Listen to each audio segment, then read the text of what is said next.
6:37, 2টা দিকে বাসা থেকে বের হয়েছি। রাস্তায় প্রচুর জ্যাম ছিল, আর আজকে পাঁচচরে বাস পাওয়াই যায় নাই। দোলাইপাড়ের বাস যদি পাইতাম তাহলে খুব ভালো হইতো, কিন্তু সব বাস ফিল আপ করে আসছে। এত যাত্রী, কেউ দাঁড়িয়ে যাওয়া ছাড়া কোনো সম্ভব না।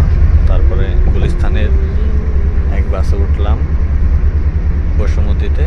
ওটা আমরা প্রেস ক্লাব নামছি, ওভার কল দিছি, ওভার একটা ঝামেলা হয়েছে। তারপরে 1 ঘন্টা লেটে আরেকটা ওভারে বাসার উদ্দেশ্যে যাইতেছি। বর্তমানে আছি এলিভেটে, মহাখালী পার হলাম।